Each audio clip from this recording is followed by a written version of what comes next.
et bienvenue dans cette toute nouvelle vidéo dédiée au terminal en mathématiques experte. Donc là, dans cette toute petite vidéo, on va essayer d'apprendre à construire la matrice. À partir de matrice d'adjacence, on va essayer d'apprendre à construire un graphe, ok? Donc là, pour le coup, on va vraiment faire petit à petit. Donc il y aura encore plusieurs vidéos qui vont sortir. Comme ça, vous, après, quand vous regarderez, ce sera plus simple à diluer plutôt que d'attraper plein de choses en même temps. Donc là, dans le cours, récemment, je vous ai fait une synthèse un petit peu de tout ce que vous devez savoir en termes de graphe, de matrice.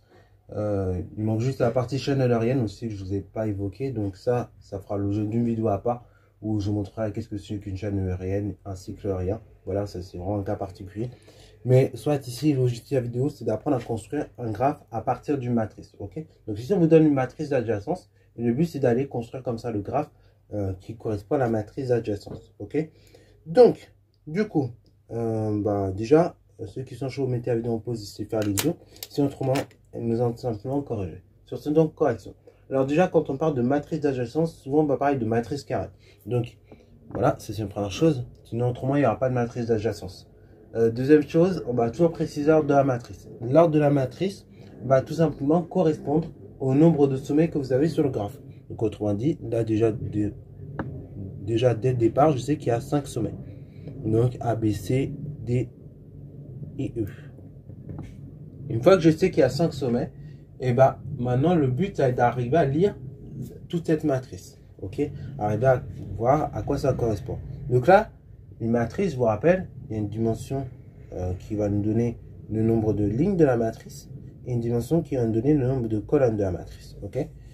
Là, pour des matrices d'adjacence, vous verrez, l'idée, ça va être quoi? Ça va être tout simplement que cette ligne-là va correspondre à tous les...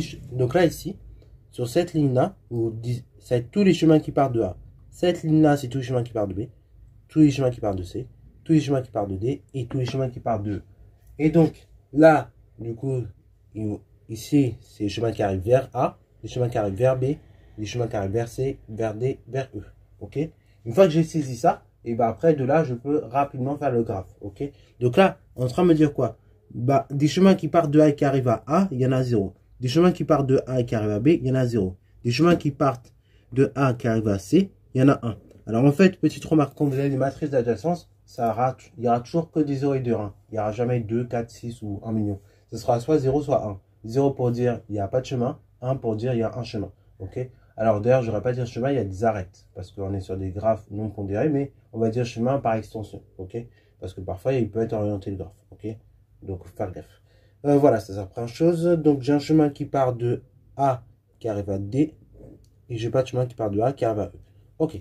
Ensuite, des chemins qui partent de B qui vont vers A. Du coup, j'en ai pas. Qui partent de B qui vont vers B, j'en ai pas. Des chemins qui partent de C et qui vont vers... qui partent de B qui vont vers C, j'en ai un du coup. Des chemins qui partent de B et qui vont vers D, j'en ai aussi un. Et de B vers E, j'en ai aussi un.